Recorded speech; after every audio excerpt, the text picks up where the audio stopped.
ಕೆಲವೊಮ್ಮೆ ಮಾರ್ಕೆಟ್ನಲ್ಲಿ ಟೊಮ್ಯಾಟೊ ತುಂಬಾ ಕಡಿಮೆ ಬೆಲೆಗೆ ಸಿಗುತ್ತೆ. ಆಗ ನಾವು ಚಪಾತಿ ಅಥವಾ ಜೋಳದ ರೊಟ್ಟಿ ಜೊತೆಗೆ ಒಂದು ರುಚಿಯಾದ ಮತ್ತು ತುಂಬಾ ಸುಲಭವಾದ ರೆಸಿಪಿನ ಹೇಗೆ ಮಾಡ್ಬೋದು ಅಂತ ಈ ನಮ್ಮ ಕಂದಗಲ್ ಕಿಚನ್ ಚಾನೆಲ್ನಲ್ಲಿ ಹೇಳ್ಕೊಡ್ತೀವಿ.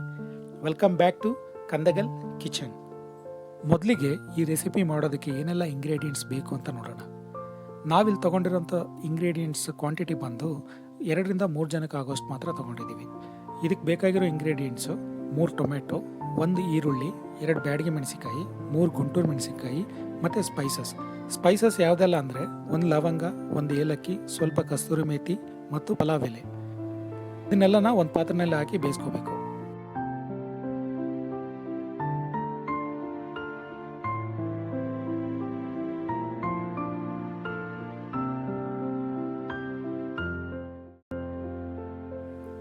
ಇನ್ನೊಂದು ಕಡೆ 2 ಟೊಮೆಟೊನ ಎಣ್ಣೆಯಲ್ಲಿ ಫ್ರೈ ಮಾಡ್ಕೋಬೇಕು. ಇಲ್ಲಿ ನಿಮಗೆ ಆಪ್ಷನಲ್ ಆಗಿದೆ. ಟೊಮೆಟೊ ಬೇಕಂದರೆ ಟೊಮೆಟೊ ಹಾಕೋಬೋದು, ಇಲ್ಲ ಅಂತಂದರೆ ಪನ್ನೀರ್ ಇರುತ್ತಲ್ವ, ಪನ್ನೀರ್ನು ಕೂಡ ಇದ್ರ ಜೊತೆ ಯೂಸ್ ಮಾಡ್ಕೋಬೋದು. ಪನ್ನೀರ್ನ ಇದೇ ಥರನೇ ಎಣ್ಣೆಯಲ್ಲಿ ಫ್ರೈ ಮಾಡ್ಕೊಳ್ಳಿ. ಟೊಮೆಟೊನ ವಿಡಿಯೋದಲ್ಲಿ ತೋರಿಸಿರೋ ಥರ ಒಂದು ಚಾಕು ತೊಗೊಂಡು ಚುಚ್ಚಬೇಕು. ಯಾಕಂದರೆ ಫ್ರೈ ಮಾಡುವಾಗ ಟೊಮೆಟೊ ಸಿಡಿಯೋ ಚಾನ್ಸಸ್ ತುಂಬಾ ಇರುತ್ತೆ. ಅದಕ್ಕೋಸ್ಕರ ಸೇಫ್ಟಿ ಪ್ರಿಕಾಷನ್ ತೊಗೋಬೇಕಾಗತ್ತೆ. ನಾವು ಮೊದಲು ಬೇಯಿಸೋಕ್ಕಿಟ್ಟಂಥ ಐಟಮ್ಸ್ ಈಗ ಬೆಂದಿದ್ದಾವೆ. ಸೊ ಅದನ್ನು ಒಂದು ತಟ್ಟೆನಲ್ಲಿ ಬಿಸಿ ಆರೋದಕ್ಕೆ ಇಡಬೇಕು. ಯಾಕಂದರೆ ಇದನ್ನು ಗ್ರೈಂಡ್ ಮಾಡ್ಕೋಬೇಕಾಗತ್ತೆ.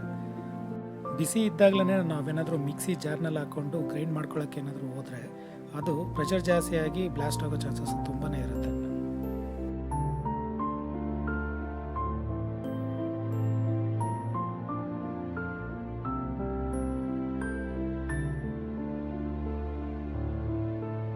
ಟೊಮೆಟೊ ಫ್ರೈ ಮಾಡೋಕೆ ಇಟ್ಟಿದ್ವಲ್ವಾ, ಅದು ಕಂಪ್ಲೀಟಾಗಿ ಫ್ರೈ ಆಗಿದೆ. ಅದನ್ನು ಈಗ ಒಂದು ತಟ್ಟೆನಲ್ಲಿ ಇಟ್ಕೊಂಡು ಬಿಸಿ ಆರಿದ ಮೇಲೆ ಅದರ ಸಿಪ್ಪೆನ ಸುಲ್ಕೋಬೇಕು.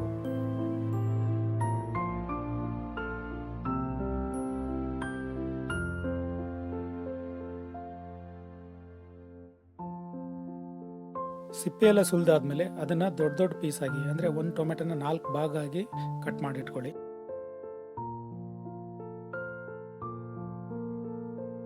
ಬೇಯಿಸಿರೋಂಥ ಐಟಮ್ಸ್ ಎಲ್ಲದನ್ನು ಈಗ ಬಿಸಿ ಆರಿದೆ. ಅದನ್ನು ಒಂದು ಮಿಕ್ಸರ್ ಜಾರ್ನಲ್ಲಿ ಹಾಕೊಂಡು ರುಬ್ಕೊಳ್ತಾ ಇದ್ದೀವಿ.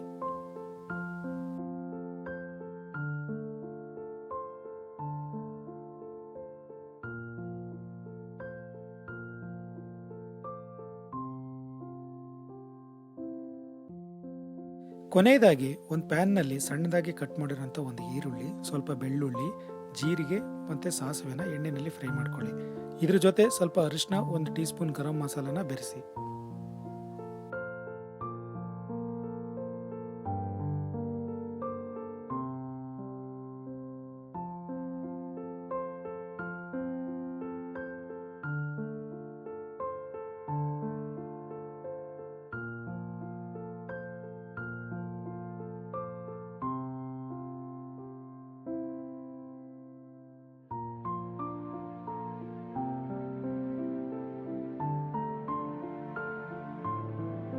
ಈರುಳ್ಳಿ ಚೆನ್ನಾಗಿ ಬೆಂದಾದ್ಮೇಲೆ ಗ್ರೈಂಡ್ ಮಾಡಿ ಇಟ್ಕೊಂಡಿದ್ವಲ್ವ ಪ್ಯೂರಿನ, ಅದನ್ನು ಇದ್ರ ಜೊತೆ ಬೆರೆಸ್ಕೊಂಡು ಸ್ವಲ್ಪ ಹೊತ್ತು ಕುದಿಯೋದಕ್ಕೆ ಬಿಡಿ.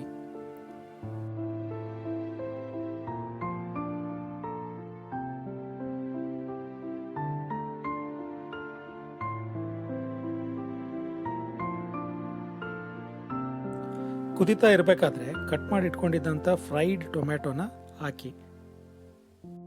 ಫ್ರೈಡ್ ಟೊಮೆಟೊ ಸಬ್ಸ್ಟಿಟ್ಯೂಟ್ ಆಗಿ ನೀವು ಬೇಕಾದರೆ ಕ್ಯಾಪ್ಸಿಕಮ್ನು ಯೂಸ್ ಮಾಡ್ಬೋದು, ಪನ್ನೀರ್ನು ಯೂಸ್ ಮಾಡ್ಬೋದು. ನಾವೇನು ಮೊದಲೇ ಕರಿ ಅಂತ ಏನು ಮಾಡಿದ್ದೀವಿ, ಇದು ಬೇಕಾದರೆ ನಿಮಗೆ ಕಾಮನ್ ಆಗಿರುತ್ತೆ. ಫೈನಲಿ ಸ್ವಲ್ಪ ಧನಿಯಾ ಪುಡಿ, ಸ್ವಲ್ಪ ಕೊತ್ತಂಬರಿ ಮತ್ತು ಹೋಮ್ ಮೇಡ್ ಫ್ರೆಶ್ ಕ್ರೀಮ್ ಹಾಕಿ. ರುಚಿಗೆ ತಕ್ಕಷ್ಟು ಉಪ್ಪನ್ನ ಹಾಕೋದನ್ನ ಮರಿಬೇಡಿ.